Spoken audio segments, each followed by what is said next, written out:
யாழ் மாவட்ட ஒருங்கிணைப்பு குழு கூட்டம் யாழ் மாவட்ட செயலகத்தில் இன்று நடைபெற்றது. யாழ் மாவட்ட ஒருங்கிணைப்பு குழு கூட்டத்தின் இரண்டாம் கட்ட அமர்வு இன்று நடைபெற்றது. வடமாகாண சபை முதலமைச்சர் சி பி விக்னேஸ்வரன், பாராளுமன்ற உறுப்பினர்களான அங்கஜன் ராமநாதன், மாவை சேனாதிராஜ் ஆகியோரின் இணைத் தலைமையில் இடம்பெற்றது. இணைத் தலைவர்களில் ஒருவரான சிறுவர் விவகார ராஜாங்க அமைச்சர் விஜயகலா மகேஸ்வரன் இன்றைய அமர்வில் கலந்து கொள்ளவில்லை. யாழ் மாவட்ட ஒருங்கிணைப்பு குழு கூட்டத்தில் யாழ் மாவட்டத்தினை பிரதிநிதித்துவப்படுத்தும் பாராளுமன்ற உறுப்பினர்கள் மற்றும் வடமாகாண சபை உறுப்பினர்கள் கலந்து கொண்டிருந்தனர். கல்வி, உயர்கல்வி, சிறுவர், மகளிர் அபிவிருத்தி, மின்சார வீடமைப்பு, போக்குவரத்து, அனர்த்த முகாமைத்துவம் மற்றும் உள்ளூராட்சி சபை அபிவிருத்திகள் தொடர்பில் இதன்போது கலந்துரையாடப்பட்டது. 1986 ராணுவ நடவடிக்கை காரணமாக இடம்பெயர்ந்து பல்வேறு கட்டிடங்களை கட்டி தற்போது முத்துக்கவி ஆரம்ப பாடசாலையில் அனாதரவான நிலையில் இயங்கிக் கொண்டிருக்கின்றது. இதை நான் எல்லாருக்கும் சுட்டிக்காட்டியிருந்தேன். நாங்கள் ராணுவத்தினருக்கும் அரசாங்கத்துக்கும் நீங்கள் அந்த குறிப்பிட்ட காலத்திலேயே எழுதினாங்கள். ராணுவத்தினரிடம் இருந்து ஒரு பதில் வந்தது. தற்போது அதனை விடுவிக்க முடியாது என்ற முறையிலே. ஆனால் அது நடந்து இப்ப கிட்டத்தட்ட 2 வருஷம் ஆகுது.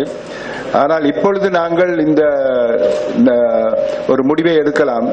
நாங்கள் எல்லோரும் சேர்ந்து இந்த பலாலி ஆசிரியர் பயிற்சி கலாசாலை கட்டாயமாக எங்களுக்கு திருப்பி தர வேண்டும் என்ற அந்த ஒரு பிரேரணையை அல்லது அந்த முடிவை நாங்கள் எங்களுடைய தீர்மானமாக ஏற்றுக்கொள்ளும். மக்களுடைய அல்லது பொது நிறுவனங்களுடைய இடங்கள் பாதிப்பில்லாமல் அந்த விமானத்தளத்தை அமைக்கக்கூடியதாகவும், மற்றது பயிற்சியர் கல்வியை பற்றி நாங்கள் அதில் பேசியிருக்கையில் ஆனால் அந்த நிலம் விடுவிக்கப்பட வேண்டும். அதை பற்றி நாங்கள் தீர்மானத்தை போட்டு அதுக்கான முன்னடவடிக்கை நாங்கள் இருப்பதாக நாங்கள் இன்றைக்கு ஒரு தீர்மானத்தை போடுங்க. அதை பற்றி நாங்கள் பேசுவோம். அடுத்த நிகழ்ச்சியில பேசலாம். இந்த கல்லூரி இயங்க வேண்டும், தற்காலிகமாக வேறொரு இடத்திலேயாவது தொடர்ந்து இயங்குறதுக்கான நடவடிக்கை எடுக்க சொல்லி அப்படியே 2 தீர்மானமா எடுக்கிறது நல்லது. ஒன்று நிலம் விடுவிக்கப்பட வேண்டும் என்ற விஷயம், மற்றது இப்ப தலைவர் சொன்ன மாதிரி ஆளணி குறைஞ்சிருந்தால், சில கோர்சஸ் நடக்காமல் இருந்திருந்தால் அதை முழுமையாக இயக்குவதற்கு அந்த இடத்துல இயக்காவிட்டாலும் வேற எங்கேயாவது அதை இயக்க தொடங்கினால்தான், அது நீங்க சொன்ன போல இயங்கினால்தான் அது பிறகு அங்க கொண்டு வரதுக்கும் உபயோகமா இருக்கும். இந்த போரின் பின்னர் 2009 போரின் பின்னர் செஞ்சோலை பிள்ளைகளாகட்டுக்கும் தாய் தந்தை இழந்த பெண்களாகட்டுக்கும் சுமார் 145 பிள்ளைகளுக்கு மேற்பட்டவர்கள் ரத்மலானையில் வைத்திருக்கப்பட்டிருக்கின்றார்கள். இந்த விவரம் தெரியுமோ தெரியவில்லை. அதே நேரம் நீர்கொழும்பிலும் இவ்வாறான பெண் பிள்ளைகள் இன்று வரை வைத்திருக்கப்பட்டிருக்கிறது ஸ்ரீலங்கா அரசாங்கத்தினால். ஆனால் இவர்கள் எல்லாம் எப்பொழுதோ வடக்கு பகுதிக்கு கொண்டு வர வேண்டிய அனாதை சிறுவர்களாக பெண்களாக இருக்கின்றார்கள்.